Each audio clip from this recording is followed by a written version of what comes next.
Okay. All right, Allison, thank you for making time to talk today. You're This is welcome. Allison Huber. She's one of our collabors in the Women's Growth Collab. Allison, would you take a minute and just talk about your business a little bit, what you do? Yes, thanks, Honor. I'm really happy to be here today, and I get the chance to work with you and Michelle Christie, who have been really fabulous from a mentorship and business strategy position. My name's Allison Huber, and I work for Ascend Advisors. That's my own company. And I focus on helping small business, government, and nonprofits communications, oftentimes in their event planning or with strategy. Strategic planning is one of my favorites. And leadership development. So some coaching at the mid-levels. I also have some experience in program design and really just overall lots of different skill sets. And in skill sets I don't have, I usually will bring on a team member. So. Awesome, thank you. I know I've heard you say many times how much you love strategy. So I'm glad you mentioned that. That's fun. Okay, so what led you to become an entrepreneur? So I really tripped into it. I think one of my friends said it best, that she was like, I've never met someone that sometimes can step in the biggest pile of mud and still come out like it's all supposed to be that way. Like everybody's supposed to be wearing mud. But I was fortunate enough to have experience working for county and city government in Cleveland, greater Cleveland area. Mm-hmm. And then I had two little beautiful children, and it was really more a decision made on quality of life. So it wasn't about, could I do it? I was managing two kids pretty well on my own with, at that time, a spouse who was traveling probably 80% of the time. But when it came down to feeling like I was eating way too many McDonald's chicken nuggets that my kids didn't want, it really kind of looked at it and this isn't what I wanted. So I decided to leave the city.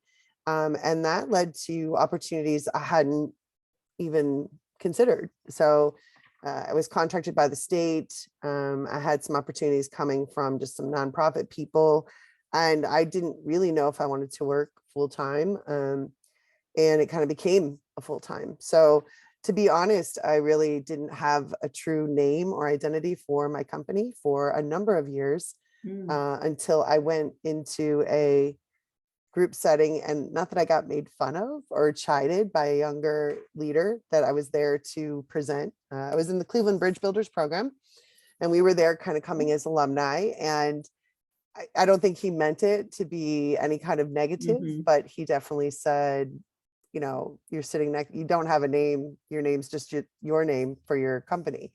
So it kind of made me rethink about more getting into that position of what's my vision and what's my mission and who do I want to work with and who don't I want to work with, or who don't I bring the skill set for.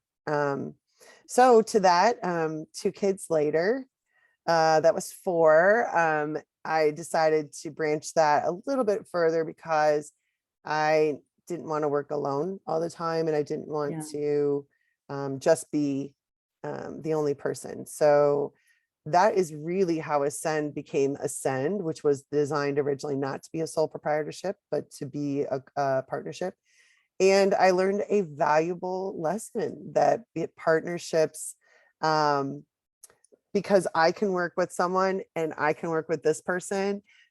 The biggest lesson I got out of that was they don't necessarily want to work with each other. And that was a dynamic that was very potent, very strong, and really was impressive to me. Like it didn't even occur to me. Like I was like, well, why is this so hard? Like, I think he's a great guy, you know, so that's really how Ascend became my company solely. But I would say that's how I became an entrepreneur. Since I started as a grant writer, and that really rolled into the program design and the training. So the statewide training I did, I was really had a lot of fun with that. Strategic planning was something that I didn't even think about until actually someone I worked with invited me to help them on one. And I just thought it was the coolest thing. Like, I was like, this is great. You could actually, this is a thing I can do for people. Like, I can do this. And like, I don't have to, like, you know, and I can help them make sure it happens, because I'm a big list person. I'm a big, what are my KPIs? and whether that's to, celebrate myself or probably more often beat myself up when I don't hit it. Which is not the point. It's not the point. You're not supposed to do that. But I know that for me, like that, when I can help others see that, it's helpful. So, Yeah. Okay. It's interesting. Many things in our lives sort of happen, right? It wasn't necessarily, I knew I had this plan, and it went exactly to plan. It doesn't usually evolve that way, right? yeah. I do talk to No. some people that say, I wanted to be an entrepreneur from when I was a kid, but most people, it sort of just evolves that way. Right. Seems. Right. All right. So, Allison, how would you define success? So I am a Ralph Waldo Emerson fan of the definition of success.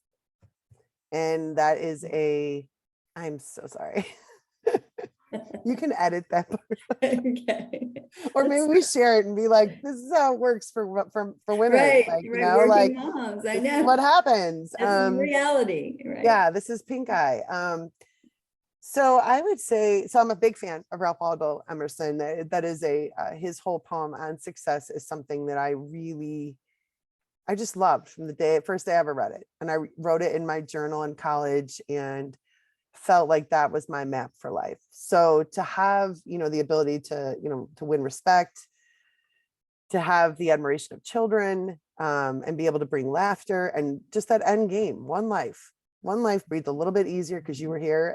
And that's really how I define success from a very personal position. Mhm. I think from a Love that. professional side, I really do probably, that is part of my vision and my mission. I worked in corporate. I didn't mind it. I could do it. It was fine. But I'm really just built to be where I am, and and that's okay. But I know that That's good. I think That's good. professionally, You're where you need to be. That's good. yeah, I mean, I think, professionally, I think my goal, my success definition professionally really isn't that much different. I mean, I know that there's financial things you want and you desire, but I can't remember a time that I said my success is going to be me hitting $1 million. Yeah. So Yeah. Sometimes it's about that, but it's not always about that. it's really not. Yeah. Okay. So how has the Women's Growth Collab assisted or contributed helping you achieve your goals for yourself and for your business? So I would say it caught me at maybe the right time, a difficult time, very difficult. And I think a time that I didn't think it was going to be difficult any longer. Like I really thought I was over the hardest parts, and I had no idea that those harder parts would still exist. So how have they helped?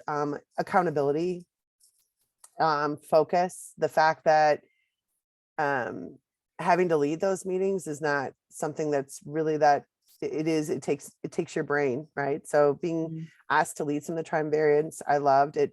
Made me think about things and helping others, which is something that makes me feel better. And I'm very good at focusing at that. Like when what you're going to do is going to help somebody else succeed, that's a thing for me. So yeah. Professionally, I think the topics have been really helpful. And even with mindset, like I actually wanted to take that whole concept down to some mid-level leaders, nonprofit leaders in the urban core, because I think a lot of them are so just still kind of coming out of COVID, and we've got a lot of kids that are being really violent. We got a lot of kids that are killing each other.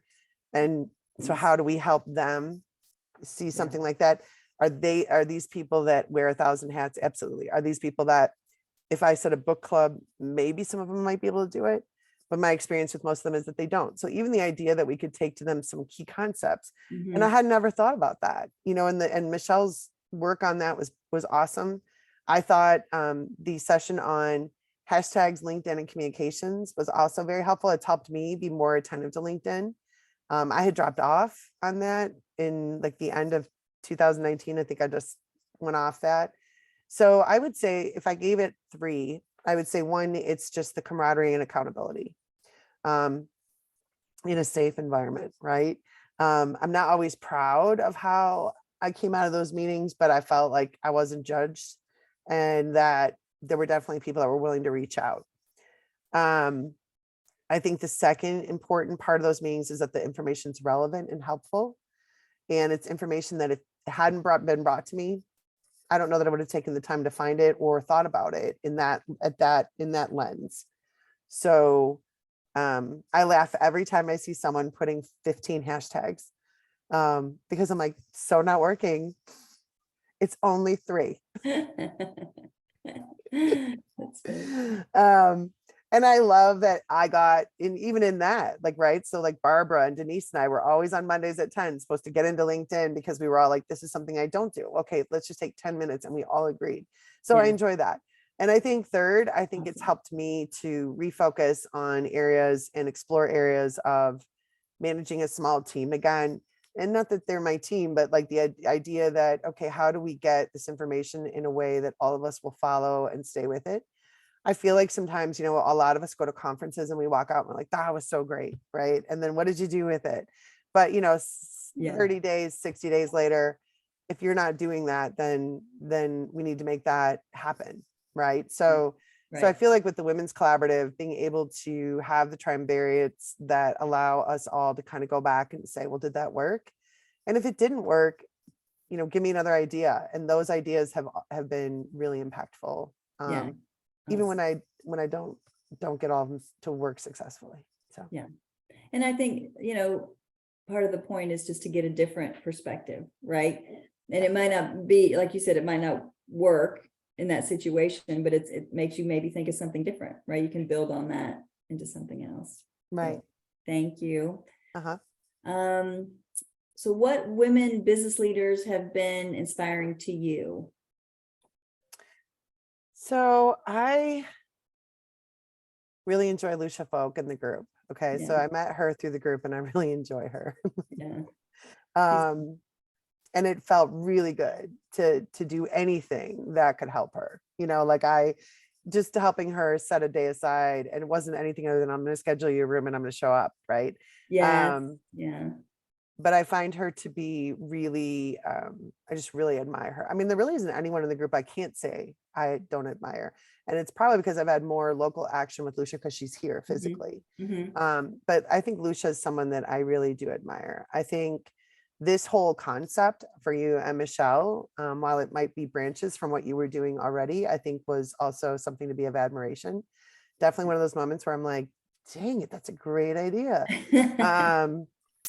But one that I'm honored to even be a part of, like, that I even got asked, so I think I have admiration for you and Michelle and your entrepreneurial spirit and coming up with ways for women who really are crazy busy and selling something for us to gain from, in work environments that typically were just slammed and we wouldn't do it if you weren't there, right? Like this, I am not reading mindset if someone isn't helping me get through that, right? Yeah. So, and it's not to say that those aren't things you don't want to do, but in some of Right. us, like I have four, You're a single and mom of 4 we are kids. we are full tilt again, and I totally forgot what that was like. And I think when you kind of look at it from that perspective, like, yeah, I'd love to read 15 books tomorrow, but I'm hoping, But this is the real world, right? yeah, like I'm hoping like if I can listen to it, that would be better, right? But Right. so Good. I think the other, so I would say more nationally, I have I think Mackenzie Scott, am I saying that right? She intrigues me in her philanthropic work. Not that she's been a business entrepreneur person, but this entrepreneurial Yeah, spirit she's taken into sure. philanthropy Mhm. has really intrigued me. And I find it to be something that I'm like, like here's somebody who's really going against the grain in the nonprofit world, who's designing her own path into how she's going to dole dollars to where she thinks they can be most effective. I have found her to be inspiring in the sense that despite, critics or people coming at her or saying that there's not this, there's not that, she's kind of still was like, well, I'm going to do it this way. And I'm okay with that. So I think, Trailblazer. yeah, I think she's inspiring as a new concept leader.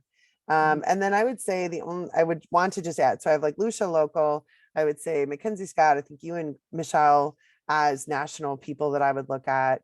And then just at the end of the day, I think from an entrepreneurial position, I don't know that there's anybody else globally from a female position that I'm super in admiration for necessarily. Like, Right. and I think it's a hard road. I have three older sisters now, and they're all in the corporate or healthcare world. So I feel like they bring in up, they make me, I admire them Yeah. immensely. So, And they're, I think with the pandemic and women, starting to work from home and being closer to their kids and being able to see them do more of the activities and be more involved, there are more and more women starting their own businesses all the time. So yeah. it'll be interesting to see how that evolves. And then finally, what are your goals for your business for the next 3 to 5 years? So I feel like my goals are to return the business concept, not the business concept. I would say that so it's really to get back where I was before I moved here. So if I can get there in the next 2 years on my net, I would be really happy. To grow your business back to Yeah, where it grow was. my business, but grow the business intelligently. I definitely feel like the last 2 years, when I think about the way I've been running with my business, it's been almost like I feel like I'm in I'm in a cartoon, and we're at the top of a snow hill, and I just started to roll down the hill, and like now like the hill's rolling and it's picking up trees and other people and skis and ski poles, and it's like sticking out, and we roll. And I feel like that's how the last 2 years, I feel like it's, we get to the bottom of the hill, but it's a fine powdery mess. So I feel like, It's a great metaphor. It's like like, check-in sometimes. and you can't stop it.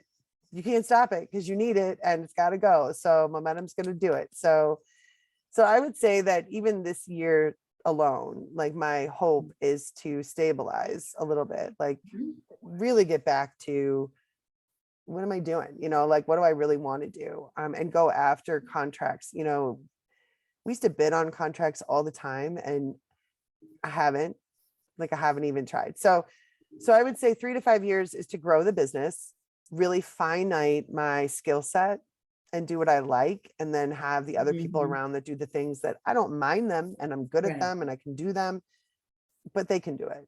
My favorite. Yeah. So that would be my hope. Your plan, your goal. That's my plan. Yeah. I mean, I really do appreciate the work. I don't know your how clients appreciate you too.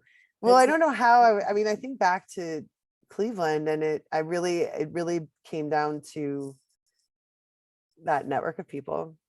It came down to people not caring if I had 2 kids with me in a meeting, and because, whatever. And also just a real passion for the work. We had we had to put out a flyer today, and one of my clients is in Cleveland, and just a 17-year-old kid shot outside of school. And so the city and my client are putting on this mental health counseling today from 3 to 7. And it was just, what in the world, right? Like, what in the world why, right? So it's stuff like that kind of just gets back to you about like, why am I doing this? Like, there's no reason that kids shouldn't be safe at school. Like, that just doesn't make sense to me. So personally, yeah, I think goal wise, personally, I will always say that my goal personally is 1 pull up unassisted at boot camp. 1 pull up. Okay. Just 1. That's why you do the boot camp. It's really sad. Like, that just must be a muscle that I never developed ever. I don't think it even exists. Like, I was in boot camp pretty religiously for a while, and just one. Like, I sat down with the trainer because you had to set like a plan, and he's like, "What are your goals?" And I'm like, "I want 1 unassisted pull up." And he was like, that's it. I'm like, well, it's not all really, but for me here, yeah, that's Well, really it's going to take me a while to get to the point where I can do it, right? So it's like, that's my end goal. even Yeah. at my best, I was not, no, didn't work out for me. I was like, never gonna happen. Like, I really think that muscle doesn't exist. So it's fine. Well, I'll be super impressed whenever you get there. Yeah. Yeah. We'll see. I think, and I think you will. All right. Well, thank you so much, Allison, for taking time to talk to us. Yeah. I'm gonna Stop recording. stop recording. I can, you know.